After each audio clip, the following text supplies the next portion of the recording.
Olá pessoal, tudo bem? Como é que vocês estão? Espero que sejam bem. Sexta-feira, final de tarde, início de noite. Tô com um intervalinho aí, 1h30, 1 hora eu tenho que dar aula lá na pessoal de odontologia da faculdade Unisul, Itajaí. Professor, você não está em Curitiba? Estou em Curitiba, mas eles têm uma aula online comigo de anestesiologia. Eu acho isso interessante, né? Anestesiologia é uma coisa onde nós vamos ter uma prática, 2 no máximo. O resto é tudo teórico. O fato de a gente ter aula online, eu acho interessante isso. Então, a pandemia trouxe algumas coisas para acrescentar e outras não. Então, esse próprio vídeo, né? Eu não me via gravando vídeos até então. Certo? Professor, você vai fazer uma aula de montagem de mesa, correto? Uma aula de montagem de mesa. Eu fiz um vídeo, como vocês estão vendo aí.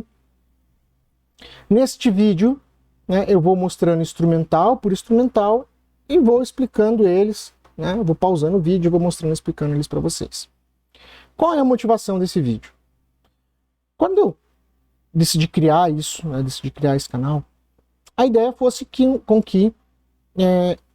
eu já entrasse ali com o perfil específico da Buco, para concurso. O cara quer passar no concurso da Buco, então vai ter trauma, vai ter isso, vai ter aquilo, vai ter aquilo. Isso vai ter? Lógico. Continua. Essa é a ideia e a concepção original. Porém, quem é que realmente me traz o feedback desse tipo de conteúdo? São os meus próprios alunos, óbvio. Agora, nesse começo, acho que é o 3º ou 4º vídeo só que eu estou postando, eu tenho um feedback muito mais intenso dos meus próprios alunos do que de outras pessoas. Isso por um motivo muito óbvio. Eu todo dia com eles, literalmente o ano inteiro, por 5 anos, alguns deles não, todos eles, né? Então, o feedback deles é mais intenso. E daí eu estava fazendo essa aula de montagem de mesa, hoje de manhã. Uma aluna minha, ela acabou vindo transferida de outra universidade e acabou que não conseguiu conciliar a grade horária dela de cirurgia. E eu fiz como se fosse uma aula particular para ela e para uma outra colega, de montagem de mesa. Quando eu estava fazendo a aula, eu segui esse princípio que eu vou seguir do vídeo, tá? Exatamente esse princípio. E ela, no final, ela falou assim, professor, eu procurei na internet algo parecido com isso que você fez com a gente hoje e não encontrei nada. Não encontrei nada nem perto disso. Encontrei algo da enfermagem, da medicina, mas nada tão específico. Ela falou assim, foi muito válido, ela achou muito válido. E falou, por que você não faz um vídeo disso? Eu falei, olha, tá aí uma boa ideia. Tá? Assim eu consigo deixar esse vídeo para que os meus próprios alunos possam, né, ter essa conferência e tal. Ter isso como material de apoio. E também consigo, né, alimentar o meu canal com um tema que sim também interessa, né, a cirurgia bucomaxilo. Afinal das contas, nas provas de cirurgia bucomaxilo não cai só coisa da especialidade. Né? E tem algumas coisas no montagem de mesa que elas são teóricas, que podem ser sim utilizados aí para quem sabe até montar uma questão em alguma prova. Com certeza já deve ter caído. Mais adiante, quando eu for comentar algumas questões, eu vou até procurar ver se eu acho alguma coisa para trazer o feedback para vocês, certo? Então, a montagem da mesa foi feita uma filmagem, né, como vocês estão vendo aí na tela. Eu vou soltar esse vídeo e eu vou comentando em cima do vídeo, pausando quando houver necessidade. A captura dessas imagens foi feita por uma Canon, né, uma câmera de uma resolução melhor. Espero que, na hora que eu solte aí, o vídeo agrade a todos. O foco sempre ficou nas pontas ativas, por isso que está um pouco desfocado o fundo ali. E eu não conseguiria fazer isso ao mesmo tempo, né? Uma câmera filmando e colocando. Eu tentei fazer, não deu certo. Achei que ficou muito parado. Parado assim, demorou muito, entendeu? Porque eu tinha que ficar mostrando, ajeitava a câmera e tal. Então eu falei, vou gravar, comento em cima para o negócio ser mais dinâmico, pra gente não perder tempo. Beleza? Bom, vamos lá então, né, gente? Antes da gente começar, vamos colocar essa imagem de novo, que estava no começo ali. Isso daí, gente, é um infograma, né, um desenho esquemático de como deve ser uma montagem de mesa, ok? Isso na odontologia, na medicina, enfim, qualquer área, tá? O que muda são só os materiais. Na parte de baixo aí, onde está escrito diérese, exérese, tratamento de cavidade e tal, seria a parte da mesa que fica próximo ao cirurgião, né, ou ao instrumentador.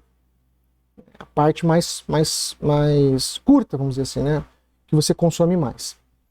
No meio, nós temos aí o material de consumo e os afastadores, em cima pinças, tesouras, etc. Certo? Veja só, gente.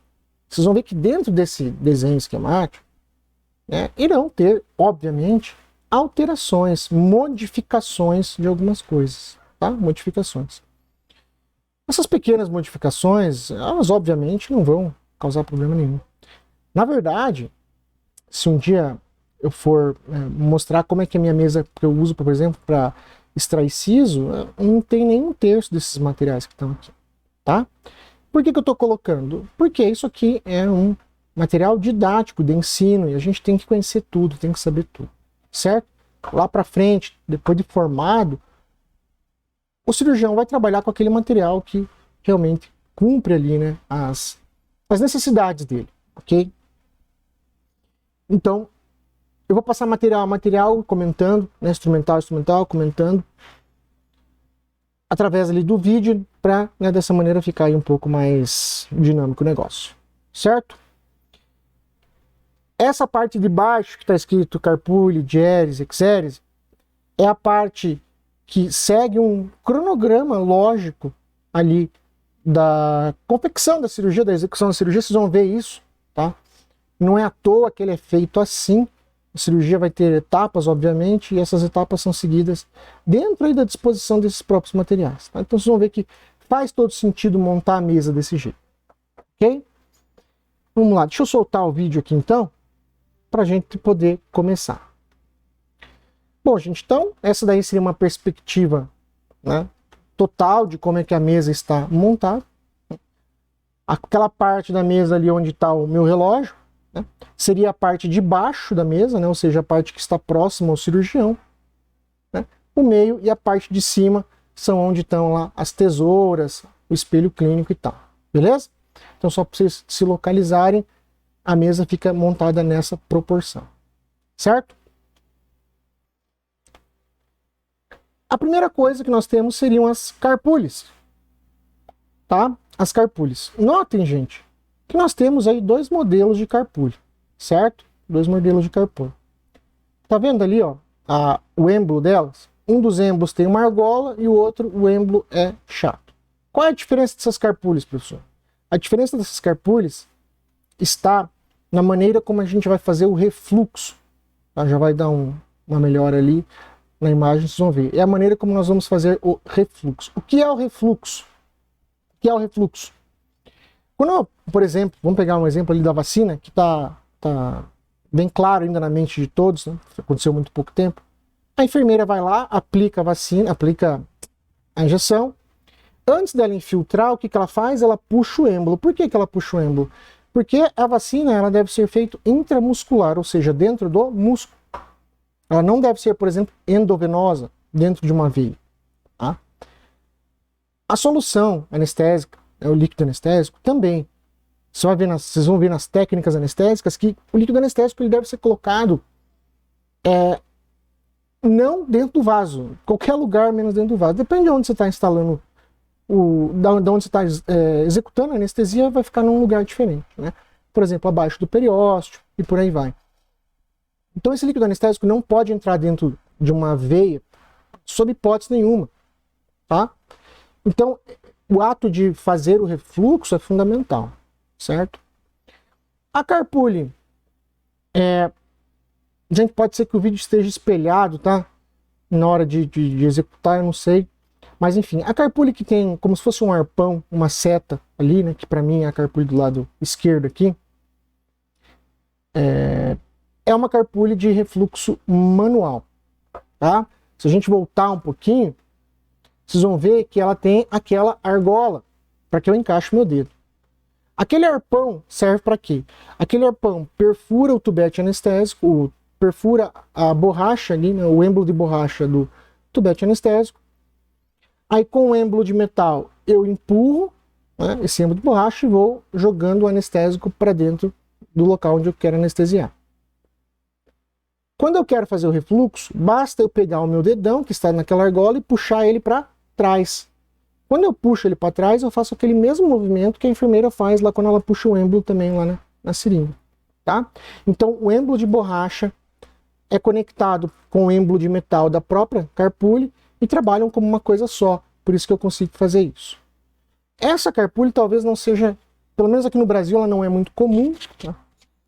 Eu não falei que ela não é boa, eu falei que ela não é muito comum, certo? A escolha da carpule é o cirurgião que decide. Eu tenho das duas.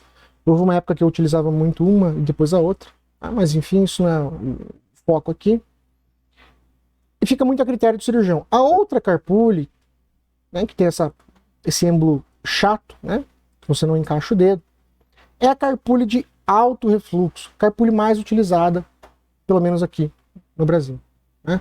Vocês vão ver ali o êmbolo de metal dessa carpule, a ponta do êmbolo, ela é lisa, não tem aquele arpão, certo? Não tem aquele arpão, olha lá. Então uma tem um arpão e a argola para puxar e a outra não tem nem argola e nem um arpão. Como é que funciona, professor? Essa carpule de alto refluxo, essa carpule de alto refluxo tem como se fosse um diafragma lá na ponta dela, onde rosqueia a agulha. E esse diafragma, ele funciona, né, como se fosse uma mola para empurrar o êmbolo para trás. Desculpa, para empurrar o tubete para trás. Então, quando a gente vai dar anestesia com essa carpule, a gente aperta o êmbolo, o tubete anestésico também se movimenta. Ele movimenta um pouquinho, vai para frente e aperta esse diafragma ali na ponta da carpule. Quando eu solto a pressão do meu dedo, estou empurrando, soltei, essa molinha, né, esse diafragma empurra o tubete para trás. Quando ele empurra o tubete para trás, ele causa uma pressão negativa e faz com que é como se o êmbolo tivesse sido puxado, igual na outra carpule. Se tiver sangue, né, se tiver dentro de uma veia, vai retornar sangue ali para dentro do tubete anestésico e a gente sabe que tem que reposicionar a agulha. Certo? Então seria essa a grande diferença das duas. Beleza? Seguindo, nós vamos ter ali o início dos materiais de diérese, tá? O início dos materiais de diérese. O que é diérese, professor? É aqui que tem aquelas coisinhas que podem até cair em prova. O que é diérese? Diérese nada mais é do que a separação. Separar. Fiz uma incisão, separei a gengiva em duas partes. Fiz uma osteotomia, separei em duas partes. Fiz uma divulsão, fiz um descolamento, ok? Então, diérese significa dividir em duas partes. Tá? Esses instrumentais que estão, né, que eu vou mostrar adiante, né, esses instrumentais mais digitais, né, ou seja, que seguram desta maneira, né, que seguram digitalmente, são os instrumentais ali que nós vamos utilizar para fazer a diérese, certo? Então eu vou mostrar um a um ali para vocês poderem acompanhar. Primeiro, cabo de bisturi. Eu acho que o cabo de bisturi não precisa falar muita coisa dele. A única coisa que eu acho interessante prestar atenção é nesse número, tá? Número 3. Na odontologia nós utilizamos o cabo número 3.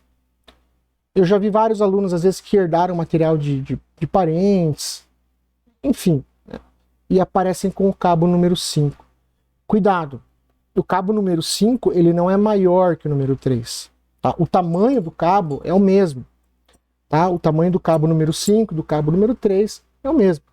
Se eu encontrar cabo desse tamanho, maior, menor, enfim. O 3 não tem nada a ver com o tamanho. O 3 tem a ver com a ponta ativa, com essa parte aqui, certo? Essa parte é onde encaixa a lâmina. As lâminas que nós utilizamos na odontologia, elas encaixam nesse cabo número 3. As lâminas que encaixam no cabo número 5 são maiores. Então a gente acaba não utilizando na odontologia, certo? Então só tomem esse cuidado. Existem cabos, né, os mais simples, como esse, achatadinho. Existem cabos que são redondinhos e por aí vai. Várias cores e modelos e por aí vai, certo? Então primeiro, cabo de bisturi, onde nós vamos fazer a incisão com auxílio de nossa lâmina. O segundo instrumental, gente, é esse que vocês estão vendo aí, que tem um nome meio estranho, mas que depois a gente acostuma, que é o chamado sindesmótomo. O que o sindesmótomo faz? Ele faz a sindesmotomia. O que é a sindesmotomia? Bom, quando eu tenho um dente incluso, por exemplo, tá? O que eu vou fazer? Eu vou fazer uma incisão, né, para que eu tenha acesso a esse dente. Quando o dente já está erupcionado, quando o dente já está, né, em posição, eu não vou precisar fazer a incisão para remover ele, certo? Só que eu tenho que fazer isso daí chamado sindesmotomia. O que a sindesmotomia faz? Todo dente, gente, ele é preso ali no alvéolo pelo ligamento periodontal. A parte, né, mais cervical do dente, mesmo ali já fora do processo alveolar, também existe alguns tipos de ligação entre gengiva e dente, algumas fibras ali, certo? Que vão ligar o dente à gengiva. Se eu pegar esse dente, extrair sem romper essas fibras, a hora que eu puxo o dente, como ele está grudado na gengiva, o que vai acontecer? Pode rasgar aquela mucosa gengival, lacerar, né, causando aí sangramento, desconforto pós-operatório, fica aquela cirurgia feia, aquela cicatriz feia, sutura feia, enfim. Então a gente entra com esse instrumental ao redor do dente, né? A gente entra com ele ao redor do dente para liberar essas fibras, né? Essas terminações do ligamento. Terminações não, né? O início ali do ligamento, tá? Então a gente entra dentro do sulco gengival, tá? A gente entra dentro do sulco gengival com a ponta. Ele tem uma ponta reta. Essa ponta reta geralmente a gente usa na maxila, né? Vejam que ele não é tão pontiagudo, mas ele tem uma certa pontinha. Obviamente ele não corta igual a lâmina. E ele tem também essa ponta angulada, onde é mais fácil utilizar na mandíbula, certo? Passíveis de alteração, lógico, né? Então esse seria o sindesmoto, ok? Seguindo, se nós fizermos a incisão, nós vamos ter que fazer um processo agora chamado de descolamento, certo? Descolamento. O que é o descolamento? A incisão que a gente faz ali para extrair dentes é uma incisão que a gente chama de incisão de espessura total, né? Uma mucoperiosteal. O que significa isso? Que a gente vai cortar a mucosa, né? Mucosa gengival, e o periósteo. Periósteo, aquele tecido, né, esbranquiçado que recobre os ossos. Então a ponta, né, a lâmina em si, vai entrar em contato direto com o osso. Por isso que ela é chamada um retalho, uma incisão de espessura total. Aí eu preciso descolar, né, esse tecido, esse periósteo, a gengiva, eu preciso descolar ele, né, do osso. E a gente utiliza então esses descoladores. A gente entra ali, né, indo no osso, né, e fazendo força contra o osso para que esse tecido vá se soltando ali do osso, ok? Então por isso que chama descoladores. Nós pedimos não. Existem vários tipos de descoladores, vários modelos diferentes. Aqui na Universidade Positivo, na lista de material, a gente pede somente 2 tipos, que são os mais clássicos, os mais utilizados. Mas se você pegar ali um catálogo de materiais odontológicos, vocês vão ver que existem outros tipos de descoladores, tá? Não são só esses 2 que a gente está mostrando aqui. Então lá na lista de material, aí para você que é aluno do Positivo, nós pedimos esses 2 tipos de descoladores. O primeiro deles é aquele que vocês estão vendo que tem como se fosse uma bolinha, né? Uma colherzinha na ponta ali, né? Esse é chamado de Mold 2.4, ou carinhosamente chamado de Mold bolinha, né? Acho que fica bem claro porque a gente chama ele de Mold bolinha.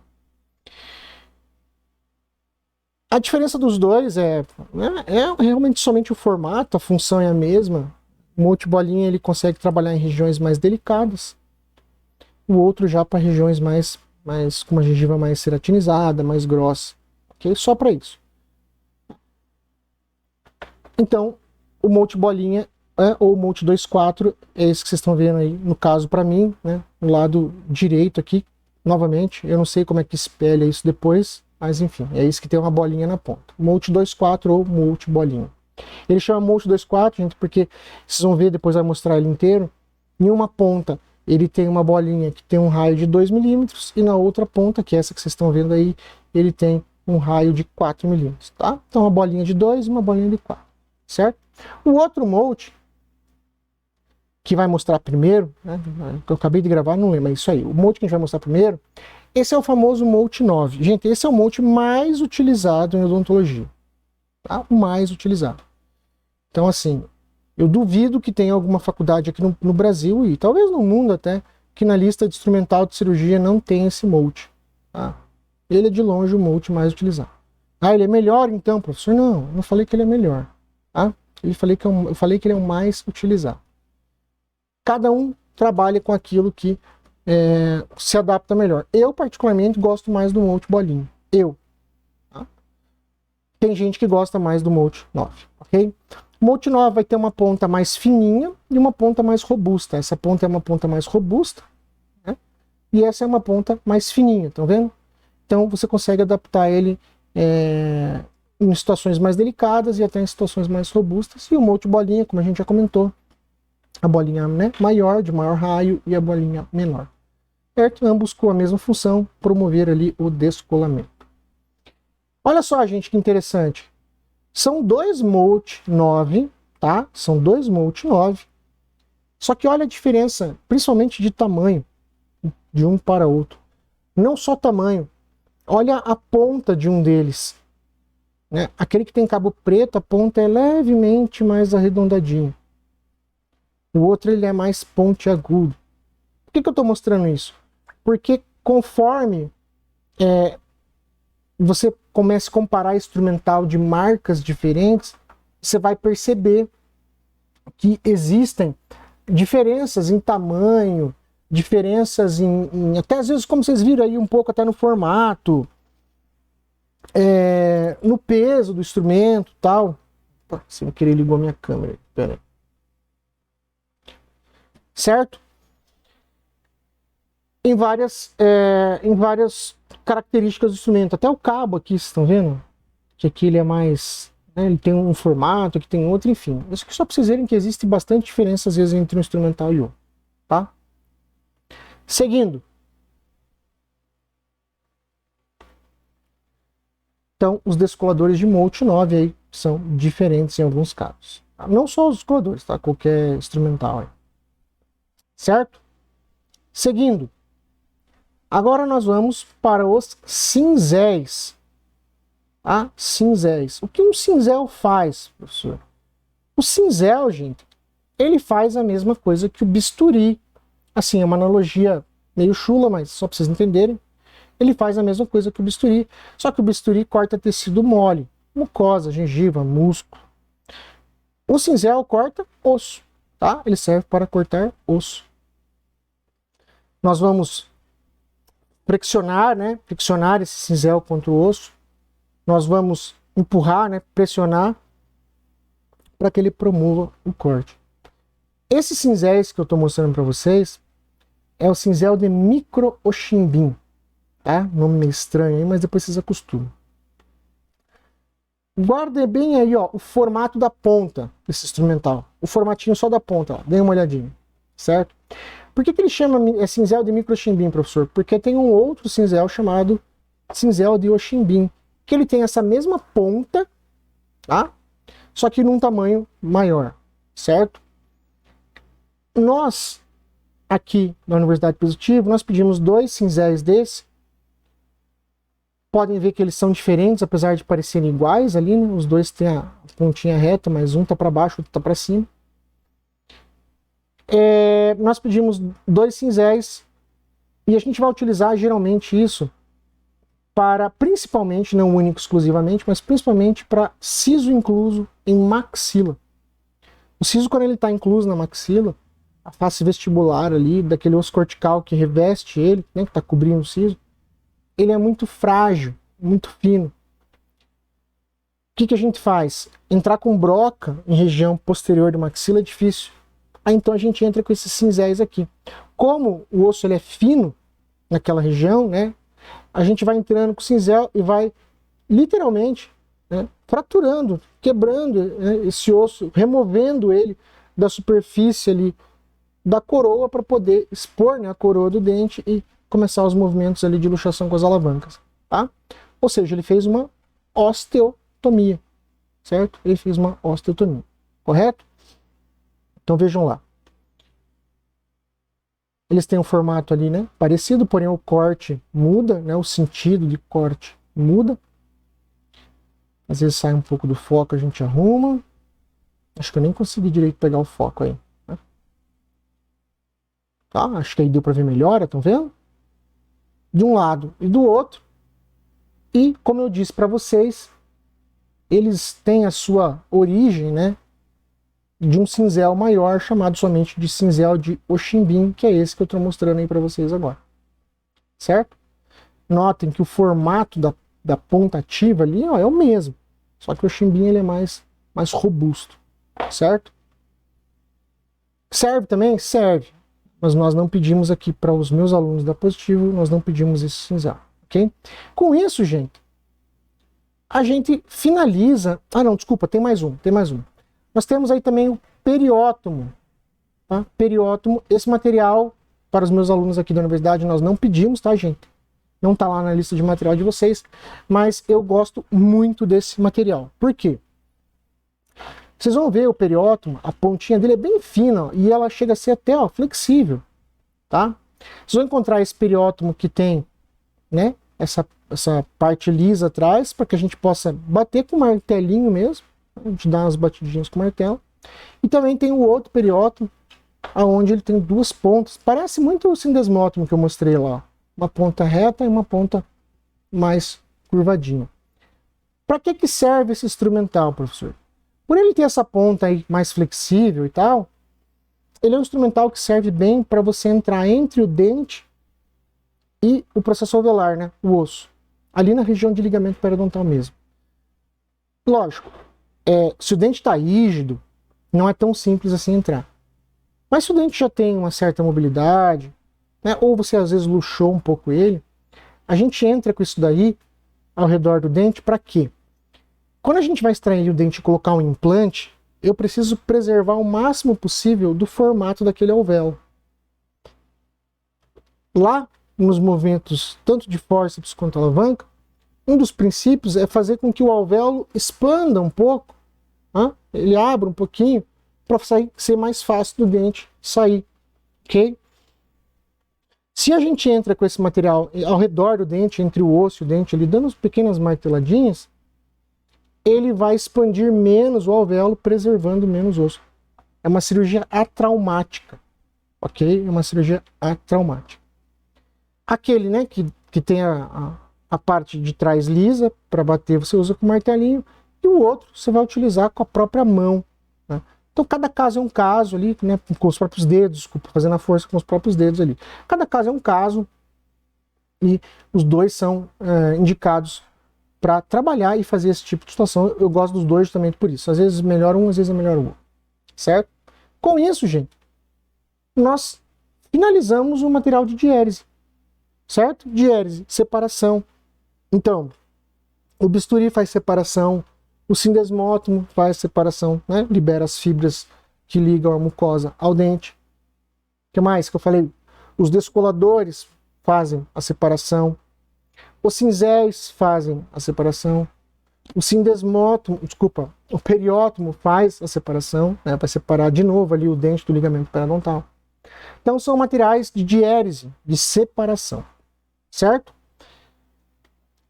Seguindo dos materiais de diérese, nós temos lá os materiais de exérese, tá? O que é exérese, professor? É a remoção, é a retirada. Tá? Remoção, retirada. Quais são os materiais de exérese? São os materiais que a gente vai utilizar para literalmente extrair os dentes. Tá? Literalmente extrair os dentes. Ok? Tem dois tipos de instrumental que a gente utiliza para extrair os dentes. As alavancas e os fórceps. Tá? Então estou mostrando ali, né, aquela parte que eu empurrei seria o material de diérese. E agora a gente entra ali com o material de exérese. Eu pedi, gente, na lista de material para os meus alunos, se não me engano, são 5 tipos de 5 ou 6 tipos de alavanca, a gente vai ver, a gente faz a conta aqui certinho. E 5 tipos de forceps. Por que não está tudo na mesa? Para não ficar tudo muito embolado e tal. Eu vou soltar logo em seguida 2 vídeos específicos comentando só sobre forceps e só sobre alavanca. Vídeos rápidos, né? Vídeos curtinhos de 5, 7 minutos, comentando as características, como é que se utiliza, bem rapidinho para o aluno poder fazer aquela revisão e entender melhor o assunto. Então, quem tiver interesse, procurem, né, o próximo vídeo que eu vou lançar aí, que vai falar sobre isso. Bom, nós pedimos então, primeiro, nas alavancas, a alavanca 301 e 304, certo? A alavanca 301 é essa que vocês estão vendo aí, certo? Ela tem essa ponta ativa ali, como se fosse uma cunha mesmo, né? E caracteriza, utilizado para entrar ali em espaços mais estreitos, ok? Essa seria a alavanca 301. Nós pedimos também a 304. Gente, a 304 de 301 é a mesma coisa, tá? Eu não achei aqui na minha caixa de cirurgia uma 304, justamente porque vocês vão ver que elas são a mesma coisa, que uma é maior do que a outra. A 304, a ponta ativa dela, né, esse formatinho de cunha, ela é mais comprida, tá? Ela é mais comprida. Então, às vezes é uma região um pouco mais larga, talvez seja melhor entrar com ela, ok? Gente, novamente, com o tempo a gente vai pegando mão, tá? E a gente às vezes monta a mesa ali com uma única alavanca. Eu só uso um tipo de alavanca hoje em dia, certo? Mas você, aluno, você tem que treinar com todas. Você tem que ver qual que é aquela que você se adequa melhor, certo? Então essa seria a alavanca 301, ok? E a alavanca 304 é exatamente igual a essa, só que a ponta ativa dela é mais longa, tá? Então não tem erro. 301 e 304. Professor, e a 302 e 303? Nós não utilizamos e nós não pedimos, ok? 302, 303 nós não pedimos, certo? Então já 2 alavancas aí, ok? Então lembre-se que 301 e 304 são exatamente iguais, a diferença fica no tamanho ali, né, da ponta ativa. Ela não é mais grossa, ela só é mais comprida. A outra alavanca que a gente pediu seria a alavanca do tipo apexo, que é essa que vocês estão vendo aí. A alavanca apexo, ela é caracterizada por essa angulação na ponta, tá? Não são todas, mas via de regra a maioria. E, eu não sei se a gente vai conseguir pegar bem aí no vídeo, ela também é serrilhada, ela tem um serrilhadinho bem pequeno na ponta dela, na lâmina dela, para facilitar a presa, né, e a alavanca do dente, né, o movimento de alavanca no dente ali, certo? A alavanca apexo que a gente pede é a apexo 303, tá? Cuidado, gente, não confundam, tá? Tem as alavancas, né, 301, 302, 303, 304, que eles também podem ser chamados de alavancas apicais. E existem as alavancas apexo, 301, 302, 303, certo? Então nós pedimos a alavanca 301 e 4, e da alavanca apexo a gente pediu a 303, que é essa que vocês acabaram de ver no vídeo. Não confundam, né, os tipos de alavanca, certo? Não confundam. Vocês viram, gente, que a primeira alavanca que eu mostrei lá era da Quinelato, né? E a segunda alavanca é essa marca aí com esse cabo preto. Esse cabo é bem bonito. Ao vivo ele é mais bonito ainda do que aí no vídeo. Ele é mais delicado, com a ponta ativa um pouco menor. Mas, novamente, isso é uma característica do material. Cada marca você vai ver que muda um pouco. O formato é o mesmo. O que muda é o tamanho, certo? É o tamanho ali do material. Bom, pedimos 301, 304, apexo 303 e agora vamos para o jogo de alavancas Seldin.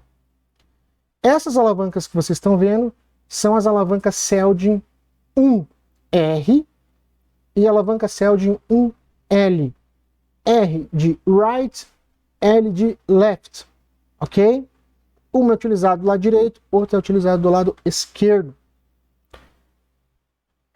Para que serve essa alavanca? Geralmente a gente utiliza essa alavanca para remoção de sisos inclusos superiores. É a indicação mais clássica. Isso não quer dizer que eu só vou utilizar em sisos inclusos superiores, ok? Mas a indicação mais clássica dela seria para esses tipos de dente, certo? Alavanca Seldin 1R e alavanca Seldin 1L, ou chamada também de bandeirinha. Elas parecem aquelas bandeirinhas de festa junina, né? Ainda dentro do jogo Seldin, nós pedimos a alavanca Seldin número 1. Desculpa, número 2. Alavanca Seldin reta número 2. Tá? Número 2. Certo? Olha só. Isso é uma alavanca Seldin reta 2 e aquela também. Vocês já devem ter percebido o tamanho a diferença do tamanho das duas. Tá? Ela é uma alavanca muito mais robusta, né? E que, acredite se quiser, em alguns momentos a gente vai precisar de uma alavanca pesada e robusta assim. Tá? Essa seria a alavanca Seldin número 2. Olha a diferença, gente, entre as marcas, de novo, né? Quinelato e a outra marca. Eu não lembro o nome dessa outra marca. Acho que é a Ice alguma coisa. Elas são diferentes na proporção, né? No comprimento, na largura. Só que percebam que o desenho, o formato é o mesmo. O formato das duas é o mesmo. O que muda realmente seria isso daí, tá? Seguindo. Então, essas são as alavancas que a gente solicitou. 301, 304, Apexo 303, Seldin 1R, 1L e Seldin 2 reta. Certo? Os fórceps, gente, nós pedimos 5 tipos. Cada fórceps tem uma característica na ponta, do cabo e tal. Então eu não vou falar um por um aqui, para o vídeo não ficar muito longo. Certo? Novamente, tá saindo já meio que junto com esse, vai sair um outro vídeo onde eu vou comentar especificamente sobre alavancas e vou comentar especificamente sobre fórceps, incluindo, né, mostrando como é que encaixa ele ali perto dos dentes, quais são os movimentos que faz. São vídeos curtos, 5, 7 minutos no máximo, né, para que vocês possam ter uma visão melhor aí dos fórceps e das alavancas, certo? Na mesa, eles ficam ali na exeres, né, o que é exeres? Remoção, saída, retirada. Retirada de quem? Do dente, certo? Então vai ficar logo após as alavancas. Então os materiais de exérese, professor, são os fórceps e as alavancas. Sim, os fórceps e as alavancas. Caso você esteja seguindo aí, né, com lista de material, só para vocês saberem quais são os fórceps que eu peço aqui na universidade. Fórceps 150, 151, 18R, 18L e o 17, tá? São 5 fórceps. 150, 151, 18L, 18R e o 17. Ok? Procurem lá no outro vídeo, então, para vocês verem como é que cada um funciona e, né, para que serve cada um deles. Certo? Depois dos fórceps, eu finalizo ali, então, a parte da exérese. Certo? A parte da exérese, então, finalizou. Diérese, separação, exérese, remoção. E entramos agora no tratamento da cavidade. O que é o tratamento da cavidade? É as manobras que nós iremos fazer pós-extração, certo? Então, extrair um dente e agora eu vou preparar aquele alvéolo para poder ser suturado. Nós pedimos 3 instrumentais, tá? Na lista lá tem 3 instrumentais para tratamento de cavidade. O alveolótomo, a cureta de Lucas, a minha cureta, e a lima Seldin, ou lima para osso, certo? O alveolótomo eu também não tinha aqui na minha caixa. Eu queria soltar logo esse vídeo. Eu não acho que vale a pena eu esperar lançar o vídeo só para eu ir lá e buscar, sabe? Melhor lançar logo, eu mostro a imagem dele. Pelo menos esse vídeo já fica no ar, porque faz mais de 5 dias que eu não postava nada, não precisava postar isso, tá? A lima Seldin, ou lima para osso, serve para limar, né? Limar o osso. Vejam que ele tem na ponta ali vários serrilhados ali, né? Vários paralelepípedos com pontas assim, um paralelo ao outro, aonde a gente vai fazer um movimento ali de limagem, certo? Quando a gente extrai um dente, o processo alveolar que segura esse dente, ele pode formar irregularidades, chamadas de espículas ósseas. Essas pontas, essas irregularidades que formam, se a gente suturar a gengiva em cima disso, essas pontas perfuram a gengiva e vão formar uma afta ali. Quem já teve uma afta sabe o quanto incomoda, né? Incomoda bastante. Então, a gente tem que tomar esse cuidado de quando extrai um dente, a gente vai com o próprio dedo, né? E passa ali para ver se tem alguma ponta segurando, alguma coisinha ali que esteja espetando a mucosa, ok? Aí a gente vai lá com essa lima e faz a regularização, certo? O alveolótomo, ele tem a mesma função. Só um minutinho, deixa eu baixar aqui. Eu vou falando, gente, mas eu estou mudando aqui na outra página, tá? Vocês não estão vendo, mas eu já estou procurando aqui. O alveolótomo, ele tem exatamente a mesma função da lima, tá? A mesma função da lima. Qual é a diferença dos dois? O alveolótomo, ele faz um corte como se fosse de alicate, tá? Acho que vocês estão vendo aí, ó. Ele faz um corte como se fosse de alicate. Ele é parecido com o fórceps, mas não é, tá? Isto aqui é um fórceps, ok? Isto aqui é um fórceps, opa, certo? E isso que vocês estão vendo na tela é um alveolótomo. Notem que a primeira diferença já deles, bem grande, bem visível, é essa pinça que tem no meio ali. No meio aqui, ele tem aquela pinça, certo? Essa pinça, gente, serve para deixar o alveolótomo aberto, ok? Você aperta ele, a hora que você solta, ele abre sozinho. Igual um alicate de unha ali, né, para cutícula e tal. A ponta do alveolótomo, ela é cortante. Então, o que a gente faz? A gente pega esse alveolótomo e vai ali nas espículas e vai, né, na bordinha assim, pegando, né, essas espículas, cortando elas para deixar tudo lisinho, ok? Ele parece mesmo, gente, um alicatezinho de cutícula. Ele é bem parecido. Só que a gente utiliza ele para remover ali mais o osso, certo? Entenderam?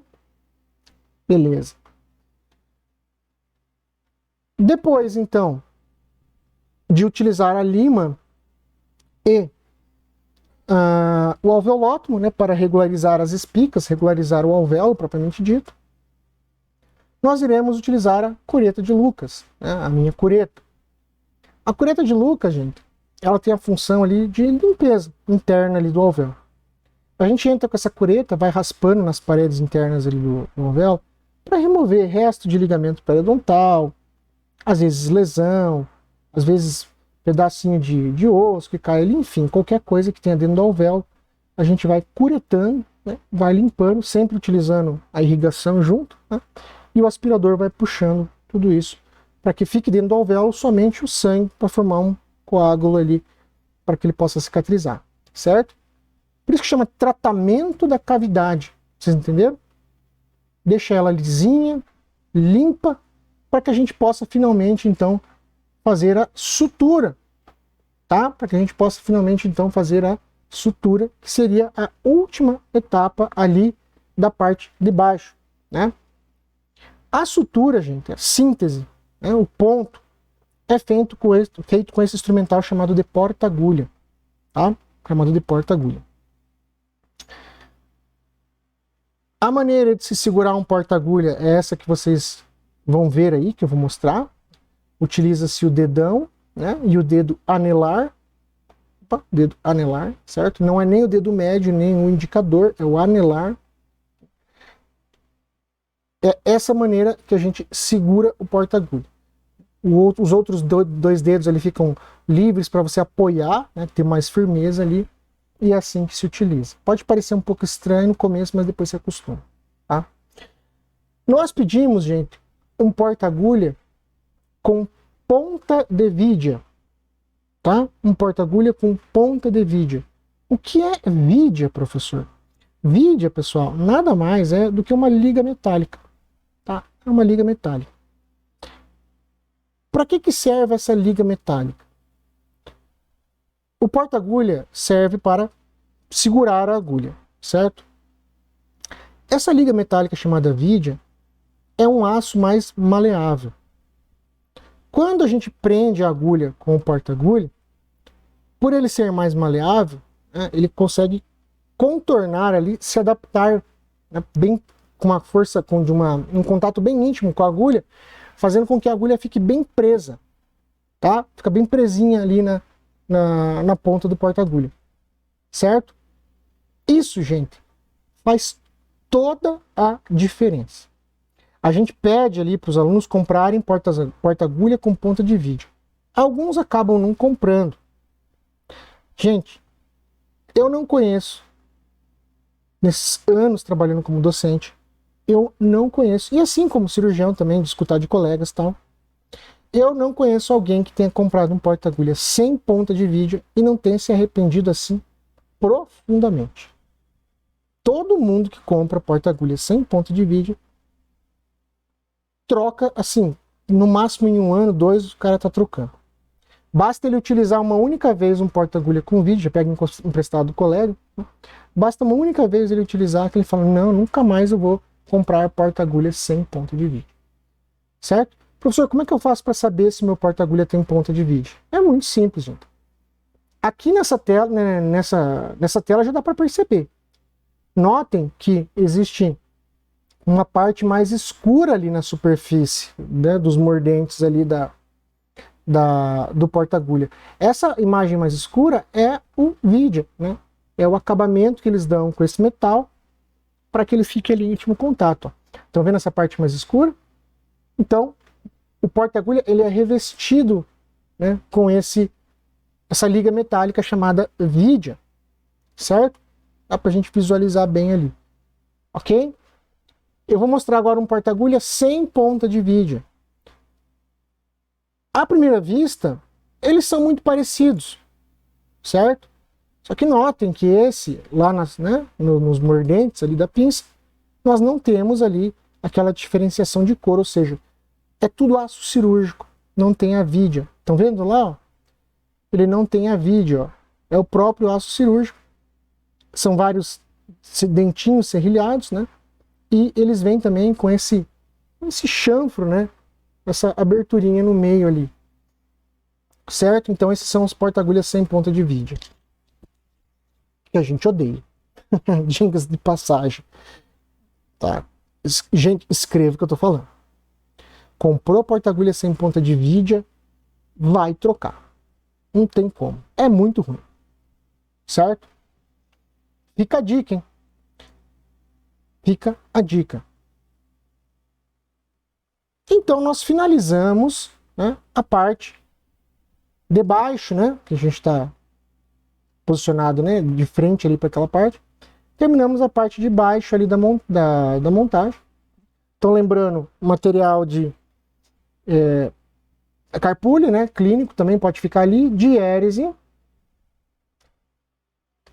exérese, né, tratamento da cavidade, só faltou o alveolótomo ali, e a sutura ou síntese, certo? Diérese, exérese, tratamento da cavidade e síntese.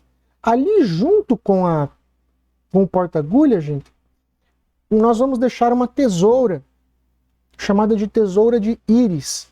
É uma tesourinha a mais simples que tem ali na odontologia, tá? Eu peço para meus alunos sempre comprarem 2 dessas tesouras, para deixar uma embaixo da mesa, outra em cima, porque às vezes ela vai perdendo o fio, então é sempre bom ter 2 ali. Sabe, por ser muito barato, a gente acaba já solicitando 2. Eu não tinha colocado ela ali antes, porque eu estava só com uma, né? Então eu deixei ela lá em cima, mas saibam que vai ficar uma ali embaixo e uma ali em cima. Então nós pedimos 2 tesourinhas do tipo íris, ok? Agora nós vamos ali... eu não sei se eu vou mostrar o meio primeiro ou a parte de cima. Acho que eu vou mostrar a parte de cima primeiro, né? Nós temos ali, um pouquinho antes, o clínico. Eu não vou comentar clínico, né, gente? Espelho, sonda e pinça, todo mundo já conhece. E nós pedimos 3 tipos de pinça.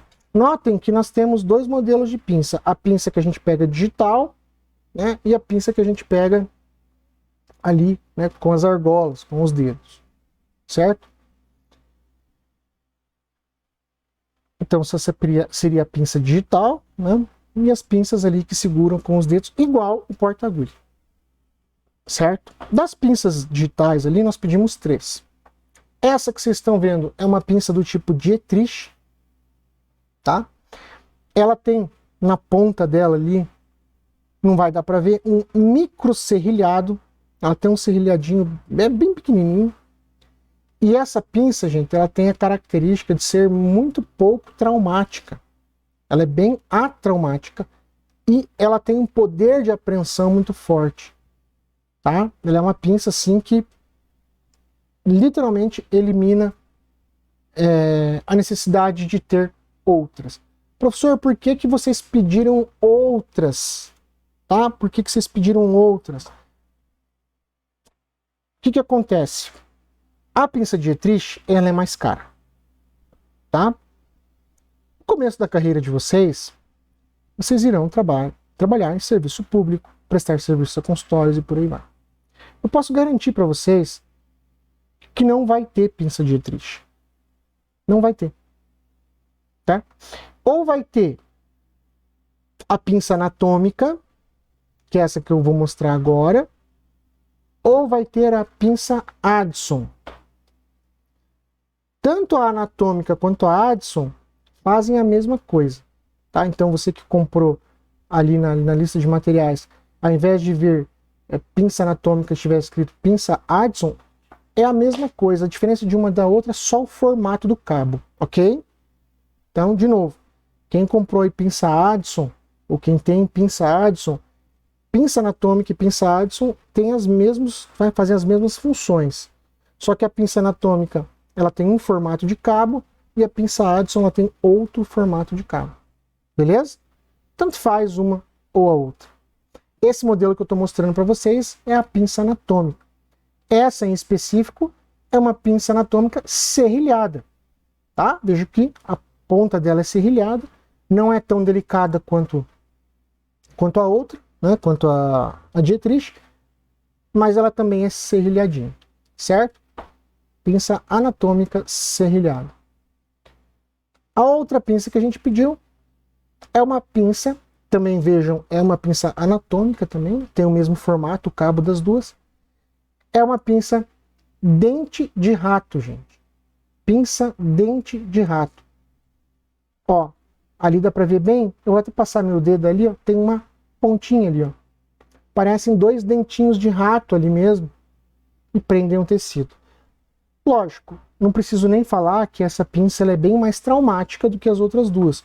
Em compensação, ela consegue segurar o tecido com muito mais firmeza.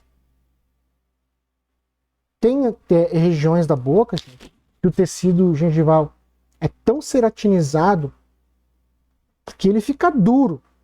E às vezes uma pinça serrilhada ou até mesmo a Dietrich não consegue segurar. A gente tem que pegar uma pinça mais pesada, né? No caso, a dente de rato, para poder segurar com mais facilidade o tecido. Mas, via de regra, Dietrich faz tudo, ok? Mas precisamos, né, solicitei a compra dos alunos, Dietrich, e daí as pinças serrilhadas e dente de rato. Lembrando que pode ser anatômica serrilhada, anatômica dente de rato, ou Addison serrilhada e Addison dente de rato. Tá? A diferença da anatômica e da Addison realmente só o formato da pinça, do corpo da pinça. Beleza? Agora nós vamos para as pinças de argola, né? As pinças que eu ponho os dedos lá. A primeira que a gente pediu são as pinças Halsted, que é essa que vocês estão vendo aí. Uma delas é curva e a outra é reta. Eu vou virar ali, vocês vão ver, ó. Certo? Nós pedimos uma pinça Halsted curva e uma pinça Halsted reta. Essa pinça também é chamada de pinça hemostática. Inclusive, né, o William Stuart Halsted, que é o cara que criou essas pinças, o Halsted é um dos fundadores lá do Hopkins, gente, daquele hospital lá famoso lá nos Estados Unidos. Quando ele criou essas pinças lá, o Halsted, e o Halsted é considerado o pai da medicina moderna, tá? Ele foi um visionário, assim. Tem um livro do Halsted que chama The Bizarre Double Life of Dr. William Stuart Halsted. a vida, né, bizarra, a vida dupla bizarra que ele levava. Ele era viciado em cocaína e um monte de coisa e tal, mas era um cirurgião brilhante. Então esse livro conta um pouco da história dele, é muito legal. Eu acho que não tem tradução em português ainda, mas consegue comprar nas Amazon da vida e vale muito a pena, gente. Né? Uma dica aí para quem gosta de ler. Então essas seriam as pinças Halsted ou pinça hemostática. Como eu estava dizendo, ela foi inventada, ela foi criada pelo Halsted para promover hemostasia. Ele está, sei lá, operando, começa, né, tá fazendo uma incisão, pegou uma artéria ou uma veia. Ele ia lá com essa pinça e esmagava ali a região, né, aonde estava evertendo sangue. E com isso ele fazia uma hemostasia, ou seja, parava ali o sangramento. Não tem nada demais na ponta, ela é uma serrilhada também, mas não tem nada a ver com porta-agulha, tá, gente? A próxima é essa que vocês estão vendo, chamada de pinça Alice. Ela tem essa garrinha na frente, parece uma mãozinha assim, ó. Pra quem assistiu o filme do Alien lá, parece aquela boquinha do Alien lá. Essa pinça serve para fazer antisepsia, gente. A gente pega gaze, né, com ela, coloca lá no PVPI e faz a limpeza da face, ali, a antisepsia da face. Só para isso que ela serve. Essa é uma pinça Bacchus, tá? É uma pinça bem peculiar ali. E essa pinça, ela serve para aprender os campos. Campo, gente, é aquele pano que coloca em cima do paciente, tá? Então essa pinça, ela serve para prender aqueles panos, né? Então, vamos supor que eu queira prender aqui, ó. Ele pega o tecido, certo? E vai prender. Lógico que não vou fazer isso aqui, vai furar minha camisa, vai rasgar, né? Mas serve para prender tecido. Tecido, no caso, né, o campo ali. Ok? É para isso que ela serve. Aí nós temos mais duas tesouras que a gente pediu. Como eu disse para vocês, a íris de novo aparecendo, né? Uma delas fica lá com o porta-agulha e a outra vai ficar aí junto à outra tesoura que está do lado. Então, estou mostrando uma íris fica lá e a outra íris fica lá em cima. Tá? O pessoal da lista de materiais aí confiram. E a última tesoura que a gente pede é a chamada tesoura de Goldman Fox.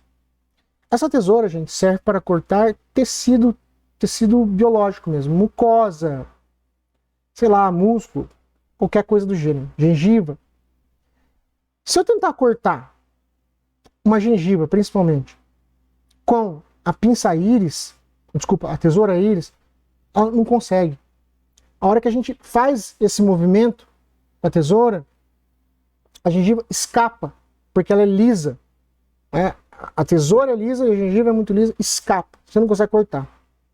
A tesoura de Goldman Fox, uma das faces dela é lisa, né? Uma das partes afiadas é lisa, e a outra parte afiada é serrilhadinha. Ela tem microserrilhados, não dá para ver. Esses microserrilhados irão segurar o tecido quando você cortar. Por isso que é chamado então ali de, por isso que ela é utilizado para cortar, por isso que ela é utilizado para cortar tecidos moles, tá? Sem querer eu voltei o vídeo ali. Quase no fim já, né? Aí. Então essa seria a pinça Goldman Fox. Pinça não, tesoura. É excesso de trabalho, gente. Nós pedimos afastadores também. Esse é um afastador de Minnesota, parece um tobogãzinho, né? Esse é o afastador que a gente mais utiliza em odontologia, seja na buco, seja onde for. A gente utiliza muito. É dessa maneira que vocês estão vendo aí que se segura ele. Tá? Cadê o meu? Acho que eu tirei daqui. Tem muitos alunos que às vezes pegam ele lá embaixo. Não, tem que pegar ele lá para cima. Tá? Não se segura ele lá embaixo. Segura bem onde está minha mão, tá vendo? Bem em cima dele. Eu não pedi esse afastador, mas muitas universidades utilizam, então eu quis colocá-lo, que é o afastador do tipo Farabef, que é utilizado ali para afastar a bochecha. Tal. E eu pedi um outro afastador chamado de afastador de Bruning, que eu também não tenho na minha caixa. Né? Pelo mesmo princípio, né, da questão do alveolótomo, eu falei, eu não vou deixar de gravar por causa disso, eu prefiro soltar logo esse vídeo. Eu posso só mostrar a foto, que a ideia é essa, né, você saber o nome do instrumental e como é que ele é. Deixa eu só localizar ele aqui para vocês então e já mostro como é que é esse afastador, né? Afastador de Bruni. Essa tela que vocês estão vendo, né, que eu coloquei com as fotos, é uma tela que foi montada por uma ex-aluna minha, né, uma aula que ela montou, e eu acabei utilizando esses slides aí porque tá lindo, né? Ficou linda a aula dela assim, da maneira como ela fez, tal. Então essa seria, né, o afastador de Bruni.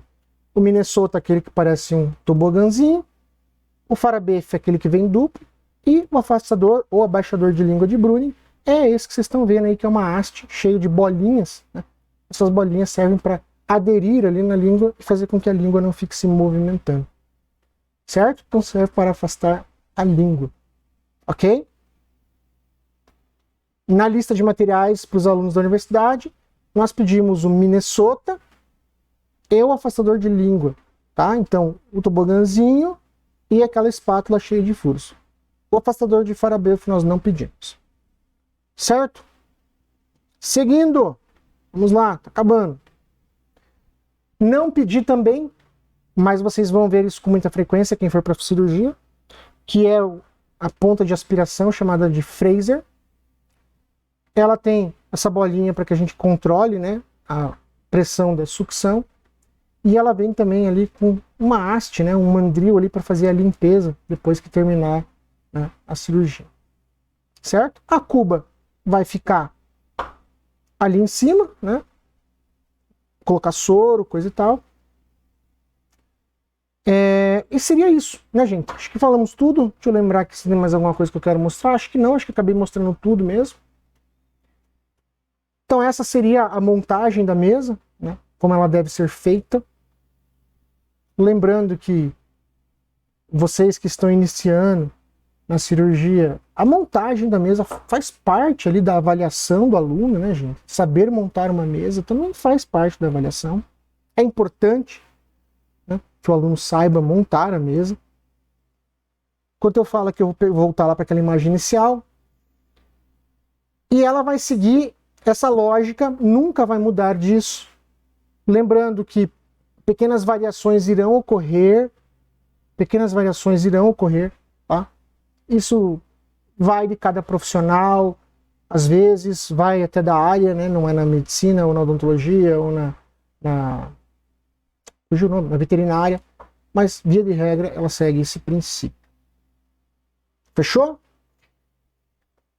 Nós utilizamos também aquela mesinha que a gente chama de mesa auxiliar, que é aquela que fica acoplada ao equipe, né, que tem aquele braço, aquela mesa que a gente puxa, onde fica ali alta rotação, baixa rotação. Nessa mesa auxiliar nós colocamos ali a peça reta, o micromotor e a alta rotação, né, e os jogos de brocas também. Vou lançar também um vídeo falando das brocas.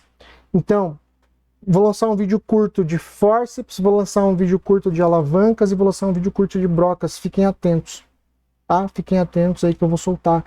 No máximo amanhã eu solto, tá? No máximo amanhã eu solto. Eu não sei, gente, se eu consigo amanhã, desculpa. Só tô sendo sincero para vocês. Muito em breve eu solto. Muito provavelmente quando eu conseguir soltar esse aqui, no dia seguinte eu vou soltar o outro. Fechou? Então é isso, mais uma vez eu agradeço muito para quem está acompanhando. Gente, eu sou um cara novo aqui, né, nesse tipo de modalidade de aula. Sou um professor com uma experiência muito boa, porém ainda me considero um cara jovem. Estou entrando nessa de cabeça. Então peço a ajuda de vocês. Vocês são fundamentais em ajudar a divulgar o trabalho, assistir, né, esses vídeos, essas aulas. A maioria do conteúdo que eu vou postar é conteúdo gratuito. Mais adiante eu vou começar a soltar os conteúdos pagos. Esse conteúdo pago, a ideia é que sejam aulas pequenas, menores e específicas para algum tema, para que eu possa cobrar pouco também. Lógico, vai ter mais adiante um pacotão, onde vão ter várias aulas todas juntas. Lógico, vai ter isso também. Mas a ideia é fazer, né, pequenos módulos para que fique barato para o aluno comprar e seja uma coisa específica. Às vezes ele não quer escutar toda a aula, eu preciso escutar aquilo ali, professor. Eu quero só aquilo. Então, a ideia é fazer, né, vários vídeos menores e com assuntos específicos, certo? Com assuntos específicos. Vou lançar também alguns vídeos com um foco clínico, extremamente clínico.